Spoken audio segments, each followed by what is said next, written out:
Winter's getting close here in New England. There's one more thing that I want to do to the CJ before I jack it up, put it on its skates, and roll it back into the corner for storage. This is an older restoration. I didn't do it, I bought it this way. And since I've owned it for about 5 years now. And since I've owned it, I've been trying to do a lot of upgrades, repairs, and adding things to the Jeep that should be on the Jeep, but when they did the restoration, it wasn't included in the restoration.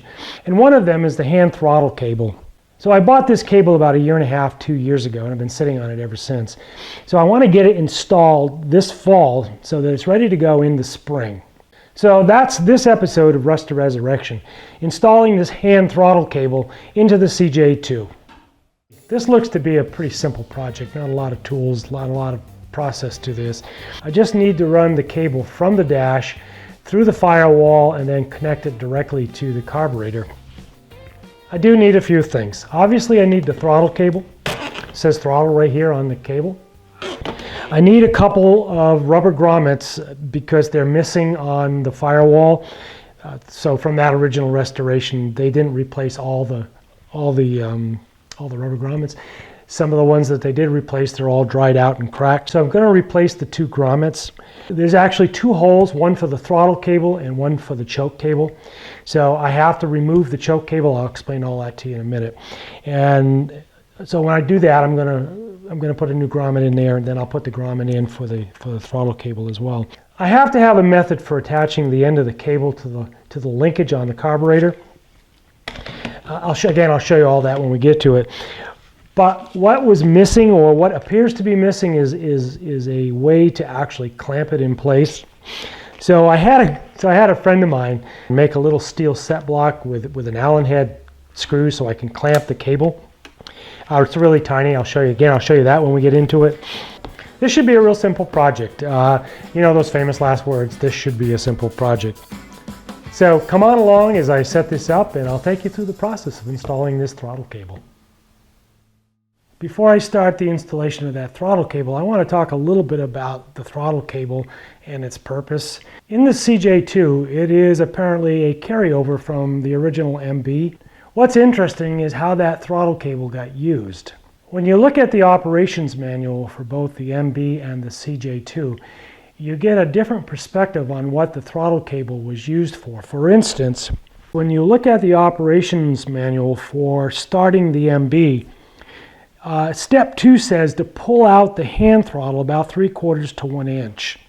Then it says to pull the choke all the way out to obtain the proper fuel and air mixture for starting. However, when you look at the CJ2 manual, for starting the engine, it says pull the choke about 1/4 of the way out, which also opens the throttle slightly. So they've replaced the throttle control on the MB for starting to just using the choke control, which automatically opens that throttle a certain amount. Then it says, should the engine fail to start at once, pull the choke all the way out and then press the starter button. So they have different starting procedures from the time of the MB in 45 to the starting procedures for the CJ2 in 46, and this Jeep is a 46. Now, why else might you use the throttle control? I don't know. I'm sure you guys out there will have all kinds of causes or reasons for it. I know that back in the day when my dad and I used to go hunting in the Jeep, Dad would use that throttle control to pull it out slightly so that it would cause a constant RPM or constant speed when we were off-road in the backwoods with the Jeep. So he wasn't having to constantly feather that throttle in order to maintain speed in the Jeep. We also used to use the MB for cutting hay, and Dad would set the throttle when we were towing the mowing machine, and that would give a constant speed for both pulling the mower and for the cutter bar speed. I suppose on the CJ, because it was recommended for use as a farm vehicle, you could use it for setting the throttle speed for using the PTO. I'm sure that there's all kinds of reasons that throttle control could have been used. Now, there were some other differences between the MB and the CJ2 regarding the choke and throttle cables. Now, for instance, on the MB, the choke and throttle were located to the left of the steering column, and on the CJ2A, it was located over in center to the gauges. Now again, when you look at the manual for the CJ2A, it shows the location of the throttle cable to the left of the dash light and the choke control to the right of the dash light. Now when they did the restoration on this Jeep, they positioned the choke control to the left and they never reinstalled the throttle cable. So what I need to do for this project is to remove the choke cable from its current location, move it to the right of the dash light for its proper location, and then I can install the throttle cable in its correct location.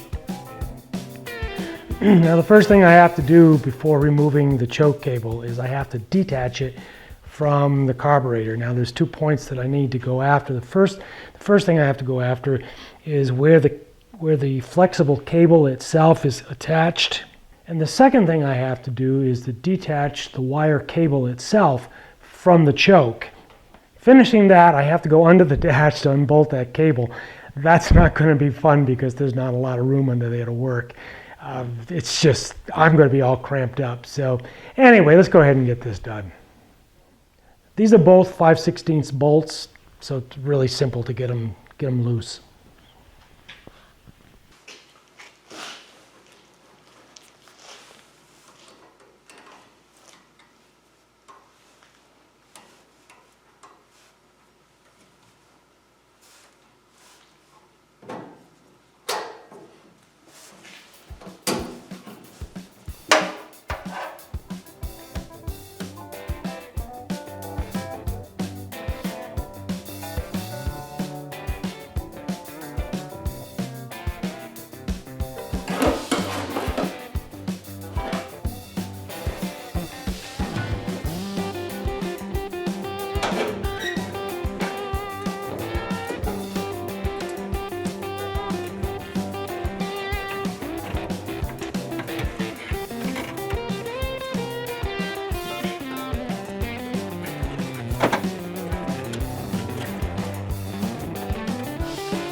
All right, as often happens, things don't work out the way you had planned.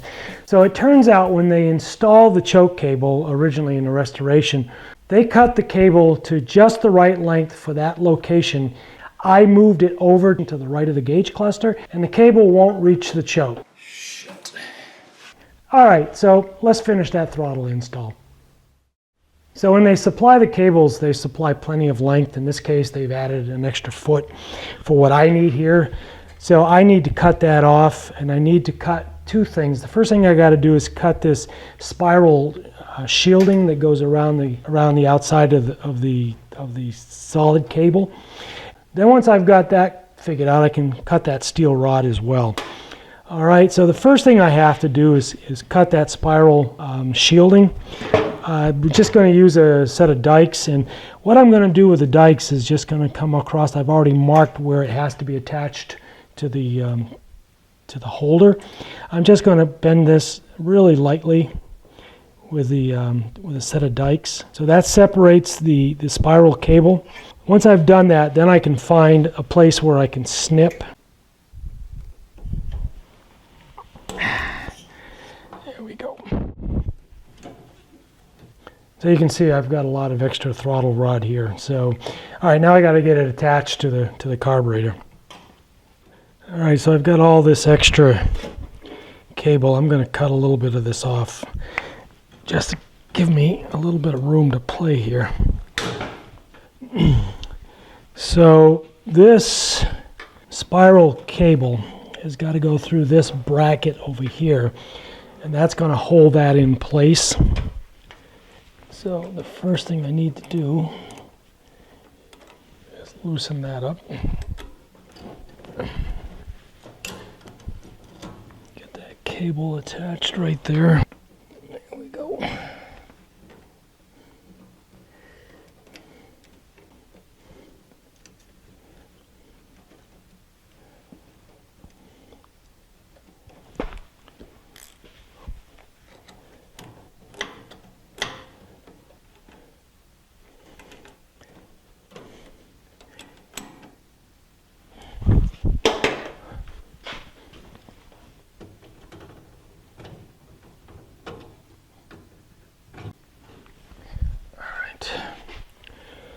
Alright, so I've got the spiral cable attached to that holder. Now I need to come down through the throttle linkage itself with the steel cable.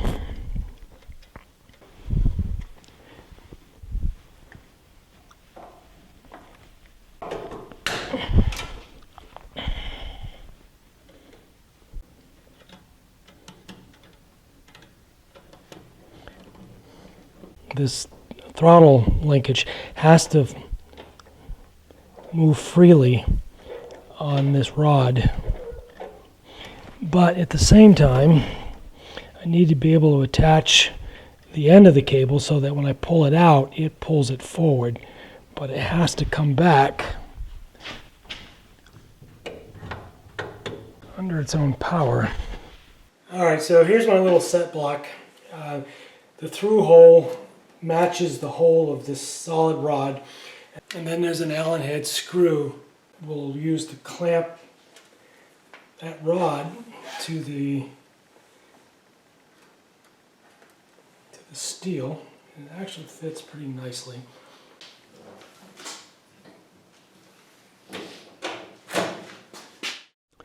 Alright, so we've got all the hookups done. The throttle's attached to the dash. The spiral cable is attached to the carburetor, and then the keeper is attached to the bottom of the throttle. And what happens is when you pull the throttle back, you can see how it moves the throttle linkage. But the spring has a retract, so the spring, or the throttle return spring, brings the throttle back where it belongs. So in order to keep that in whatever position that you have in mind, the throttle actually has a friction lock. So you turn that friction lock and it holds the throttle in position. When you're ready, then you simply release the friction lock and the throttle goes back home again. So you can set it at any position you want, depending on how much throttle you want.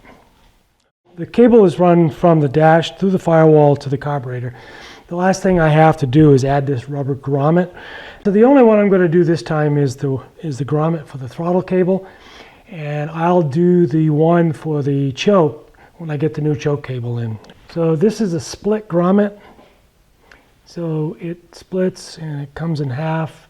It also has a recess around the outer edge of the OD of the grommet. So I'm going to add a little bit of oil just in around that rubber split, or that rubber recess around the OD, and hopefully that'll lubricate this enough that I can get it around into the metal of the Jeep firewall. It fits good, fits like a glove. All right, that looks nice. All right, so let me clean this up a little bit, and then we'll close this video out. All right, so this was a fun project, but it was a frustrating project all at the same time. I didn't get to finish it like I'd hoped. The original choke cable wasn't long enough, so I need to order another one. I'll show you that in the future. Fun because I got the throttle cable installed. I have fond memories of that back when I was a kid. Frustrating also because there's absolutely no room to work under that dash. The pedals were in the way, the stick shifts were in the way, half of the wiring and the gauges were in the way. So it was really a little bit of a trick trying to work around all those parts and pieces that were under there. But we got it done. I hope you enjoyed the video, and if you did, please like it. Subscribe to my channel, ring the bell so you get notified the next time I post a video. Thanks for watching, and I'll see you in the next one.